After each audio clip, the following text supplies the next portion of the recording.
ಮಳೆಯ ಕಣ್ಣಾಮುಚ್ಚಾಲೆಯಿಂದ ಉಡುಪಿ ಜಿಲ್ಲೆಯ ರೈತರು ಗೊಂದಲದಲ್ಲಿದ್ದಾರೆ. ಮೇ ತಿಂಗಳು ಮಳೆ ಬಂದ ಕಾರಣ ಧೈರ್ಯ ಮಾಡಿ ಕೆಲ ರೈತರು ನಾಟಿ ಕಾರ್ಯಕ್ಕೆ ಸಿದ್ಧಪಡಿಸಿದ್ರು. ರೈತರು ಇದೀಗ ನಿಟ್ಟುಸಿರನ್ನ ಬಿಟ್ಟಿದ್ರು. ಆದ್ರೆ ಈಗ ಮತ್ತೆ ಮಳೆರಾಯ ಬಿಡುವು ಕೊಟ್ಟಿದ್ದು ರೈತರಲ್ಲಿ ಆತಂಕ ಹೆಚ್ಚಿಸಿದ್ದಾನೆ. ಕರಾವಳಿಯ ಭತ್ತದ ರೈತರ ಗೊಂದಲಮಯ ಸ್ಥಿತಿ ಕುರಿತು ನಮ್ಮ ಉಡುಪಿ ಪ್ರತಿನಿಧಿ ನಡೆಸಿರುವ ವಾಕ್ಥ್ರೂ ಇಲ್ಲಿದೆ. ಕರಾವಳಿಯಲ್ಲಿ ಈ ಬಾರಿ ಉತ್ತಮ ಮಳೆಯಾಗಿದೆ. ಇದು ಕೃಷಿಗೆ ಬಹಳ ಪೂರಕ ಅಂತ ನಾವು ಭಾವಿಸಬಹುದು. ಆದರೆ ಕೃಷಿಗೆ ಇದು ನಿಜಕ್ಕೂ ಮಾರಕ ಆಗಿದೆ ಯಾವ ರೀತಿಯಲ್ಲಿ ಅನ್ನೋದನ್ನು ನಾನು ನಿಮಗೆ ತೋರಿಸ್ತಾ ಇದ್ದೇನೆ. ಇಲ್ಲಿ ನೋಡಬಹುದು ನೀವು ಚಾಪೆ ನೇಜಿ ಅಂತ. ಕರಾವಳಿಯಲ್ಲಿ ಈಗ ಬಹುತೇಕ ಎಲ್ಲ ಕೃಷಿಕರು ಕೂಡ ಚಾಪೆ ನೇಜಿಯಲ್ಲೇ ಭತ್ತದ ಕೃಷಿಯನ್ನು ಮಾಡುವಂಥದ್ದು. ಯಾಕಂದರೆ ಕೈಯಲ್ಲಿ ಜನರನ್ನು ಜೋಡಿಸಿಕೊಂಡು ಇನ್ನೊಂದು ಮತ್ತೊಂದು ಬಹಳ ಕಷ್ಟ ಆಗುತ್ತೆ. ಸೊ ಚಾಪೆ ನೇಜಿಯನ್ನು ವ್ಯವಸ್ಥಿತವಾಗಿ ಜೋಡಿಸಿಟ್ಟು ಅದನ್ನು ಕೃಷಿಗೆ ಇಲ್ಲಿಂದ ತೆಗೆದುಕೊಂಡು ಹೋಗುವಂಥದ್ದು ಒಂದು ರೂಢಿ. ಆದರೆ ನೋಡಿ, ನೀವು ಇಲ್ಲಿ ನೋಡಿದ್ರೆ ಗೊತ್ತಾಗುತ್ತೆ ಯಾವ ರೀತಿ ಚಾಪೆ ನೇಜಿ ಈ ಬಾರಿ ಕೈ ಕೊಟ್ಟಿದೆ ಅಂತ ಹೇಳಿ. ಅಂದರೆ ಮೇ 20ರಿಂದ ವಿಪರೀತವಾದ ಮಳೆ ಬರುತ್ತೆ.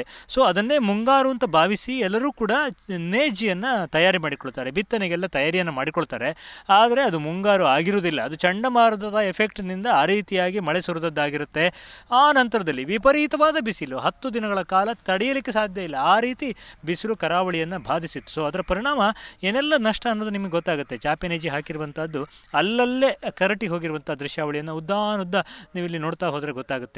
ಅಪಾರ ಪ್ರಮಾಣದ ನಾಶ ಪ್ರಾರಂಭದಲ್ಲೇ ನಷ್ಟ ಆಗಿದೆ ಅನ್ನುವಂಥದ್ದು. ಸೊ ಚಾಪೆ ನೇಜಿಯನ್ನೆಲ್ಲ ವ್ಯವಸ್ಥಿತವಾಗಿ ಮಾಡಿರ್ತಾರೆ, ನಮಗೆ ಬೇಕು ಅಂತ ಬುಕ್ಕಿಂಗ್ ಮಾಡಿರ್ತಾರೆ. ಅವರಿಗೆ ಅದನ್ನು ಸಪ್ಲೈ ಮಾಡೋದಕ್ಕೆ ಸಾಧ್ಯ ಆಗಿಲ್ಲ, ಯಾಕಂದರೆ ಮತ್ತೆ ಬಿಸಿಲು ಬಂತು. ಈಗ ಮತ್ತೆ ಮಳೆ ಬಂದಿದೆ. ಆ ಮಳೆಯೂ ಕೂಡ ಸಾಧಾರಣ ಮಳೆಯಲ್ಲ. ಏಕಾಏಕಿ ಮಳೆ ಸುರಿಯುತ್ತೆ, ಜಿರಾಪಟ್ಟೆ ಮಳೆ ಸುರಿಯುತ್ತೆ. ಇದರಿಂದ ಚಾಪೆ ನೇಜಿಯನ್ನು ಉಳಿಸ್ಕೊಳ್ಳೋದು ಬಹಳ ಕಷ್ಟ. ಸೊ ಆ ದೃಷ್ಟಿಯಿಂದ ಒಂದು ಹದವಾದ ನಿಧಾನವಾದ ಒಂದೇ ಸಮನಾದ ಮಳೆ ಬರ್ತಾ ಇದ್ದರೆ, ಅದು ಮುಂಗಾರು ಮಳೆ ಆಗಿದ್ದರೆ ಮಾತ್ರ ಅದು ಚಾಪೆ ನೇಜಿಯನ್ನು ಸದ್ಬಳಕೆ ಮಾಡ್ಕೊಳ್ಳೋದಕ್ಕೆ ಸಾಧ್ಯ ಆಗುತ್ತೆ.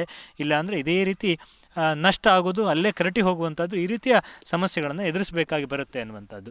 ಕರಾವಳಿಯಲ್ಲಿ ಈಗ ಯಾಂತ್ರಿಕವಾದ ಒಂದು ಕೃಷಿ ಚಟುವಟಿಕೆಯನ್ನೇ ನಡೆಸುವಂಥದ್ದು. ಸೊ ಸಹಜವಾಗಿ ಅದಕ್ಕೆ ಪೂರಕವಾಗಿ ಚಾಪೆ ನೇಜಿ ಬಹಳ ಅನುಕೂಲಕರವಾಗಿದೆ. ಆದರೆ ಈ ಬಾರಿ ಈ ಪ್ರಾಕೃತಿಕ ವಿಕೋಪ, ಹವಾಮಾನ ವೈಪರೀತ್ಯ ಮತ್ತು ಅಂದಾಜಿಗೆ ಸಿಗದ ಮಳೆ, ಇದರಿಂದಾಗಿ ಭಾಳಷ್ಟು ನಷ್ಟ ಆಗಿದೆ ಅನ್ನುವಂಥದ್ದು. ಈ ಬಗ್ಗೆ ಮತ್ತಷ್ಟು ಮಾಹಿತಿಯನ್ನು ಪಡೆಯೋಣ. ಇದನ್ನೆಲ್ಲ ಜೋಡಿಸಿಟ್ಟಂಥ ರಿಕೇಶ್ ಅವರಿದ್ದಾರೆ. ಒಂದು ಪ್ರತಿಕೂಲ ಹವಾಮಾನ, ಒಮ್ಮೆ ಬಿಸಿಲು ಒಮ್ಮೆ ಮಳೆ, ಯಾವ ಥರ ತೊಂದರೆ ಆಯಿತು ನಿಮಗೆ ಈ ಸಲ ಮುಖ್ಯವಾಗಿ ಅಂತ? ನಾವು ಪೂರ್ವ ಮಾನ್ಸೂನ್ ಬಂದಾಗ ರೈತರೆಲ್ಲ ಎನಿಸ್ಕೊಂಡಿದ್ರು ಇನ್ನು ಮಾನ್ಸೂನ್ ಶುರುವಾಯಿತು ಅಂತ. ಆಗ ವಿಪರೀತ ಮಳೆ ಬಂತು, ಎಲ್ಲರೂ ಕೃಷಿ ಕಾರ್ಯಕ್ಕೆ ತಯಾರಾದರು.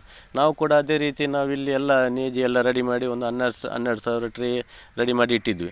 ಆದರೆ ಸ್ವಲ್ಪ ದಿವಸ ಬಿಟ್ಟು ಮಳೆ ನಿಂತೋಯ್ತು.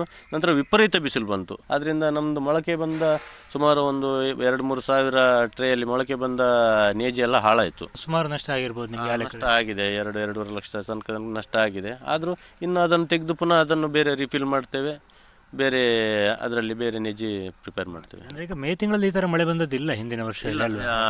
ಮೇ ತಿಂಗಳಲ್ಲಿ ಹೋದ ವರ್ಷ ಕೂಡ ಜೂನ್ 5ಕ್ಕೆ ಮಳೆ ಸ್ಟಾರ್ಟ್ ಆಗೋದು. ಅದಕ್ಕಿಂತ ಮುಂಚಿನ ವರ್ಷ ಜೂನ್ 22ಕ್ಕೆ ಮಳೆ ಬಂದಿತ್ತು. ಆವಾಗ ಕೂಡ ನಾವು ತುಂಬ ನಷ್ಟ ಅನುಭವಿಸಿದ್ವಿ. ಯಾಕೆಂದರೆ ಎಲ್ಲ ರೆಡಿ ಮಾಡಿ ಜೂನ್ 5ಕ್ಕೆ ಮಾನ್ಸೂನ್ ಬರ್ತದೆ ಅಂತ ಕಾದು 22ರವರೆಗೆ ನಮ್ಮದು 10,000 ಟ್ರೇ ಹಾಳಾಗಿತ್ತು. ಅಂದರೆ ಈಗ ತುಂಬ ಜನ ಚಾಪೆ ನೇಜಿ ಮೇಲೆ ಡಿಪೆಂಡ್ ಇದ್ದಾರೆ. ಜನರ ಡಿಮಾಂಡಿಗೆ ಸರಿಯಾಗಿ ಸಪ್ಲೈ ಮಾಡಲಿಕ್ಕೆ ತೊಂದರೆ ಆಗ್ತದಲ್ಲ ಹೀಗೆ ಆದಾಗ, ವ್ಯತ್ಯಾಸ ಆದಾಗ? ಹೌದು, ನಮಗೆ ಮೊದಲೇ ಆರ್ಡರ್ ಮಾಡಿ ಇಡ್ತಾರೆ, ನಮಗೆ ಈ ದಿವಸ ಬೇಕು ಅಂತ. ನಾವು ಅದೇ ರೀತಿ ನಾವೆಲ್ಲ ರೆಡಿ ಮಾಡಿ ಇಡ್ತೇವೆ. ಆಗ ಈ ಮಳೆ ಕೈ ಕೊಟ್ಟು ಈ ಬಿಸಿಲೆಲ್ಲ ಬಂದರೆ ಅಲ್ಲಿ ಗದ್ದೆಯಲ್ಲಿ ನಾಟಿಯೂ ಆಗೋದಿಲ್ಲ, ನಮ್ಮದು ಇಲ್ಲಿ ನೇಜಿಯೂ ಹೋಗೋದಿಲ್ಲ, ಸುಮ್ಮನೆ ಹಾಳಾಗಿ ಹೋಗ್ತದೆ. ಯಾವುದೇ ಆಗಲಿ ಅತಿರೇಕ ಆದರೆ ಸಮಸ್ಯೆನೇ ಅಂತೇಳಿ ಹೇಳ್ತಾರೆ. ಅತಿರೇಕಂ ವಿನಶ್ಯತಿ ಅಂತ. ಈ ಸಲ ಆಗಿರೋದು ಕೂಡ ಅದೇ. ಮಳೆ ಬರೋದು ಒಳ್ಳೆಯದು ಕೃಷಿಗೆ, ಆದರೆ ಅತಿರೇಕವಾದ ಮಳೆ ಬಂದರೆ ಏನೆಲ್ಲ ತೊಂದರೆ ಆಗುತ್ತೆ ಅನ್ನೋದಕ್ಕೆ ಇಲ್ಲಿ ಅನುಭವಿಸಿದ ನಷ್ಟವೇ ಉತ್ತಮ ಉದಾಹರಣೆ ಅಂತ. ಉಡುಪಿಯಿಂದ ಕ್ಯಾಮ್ರಾಮನ್ ಹರೀಶ್ ಜೊತೆಗೆ ಶಶಿಧರ ಮಾಸ್ತಿಬೈಲು, ಏಷ್ಯಾನೆಟ್ ಸುವರ್ಣ ನ್ಯೂಸ್.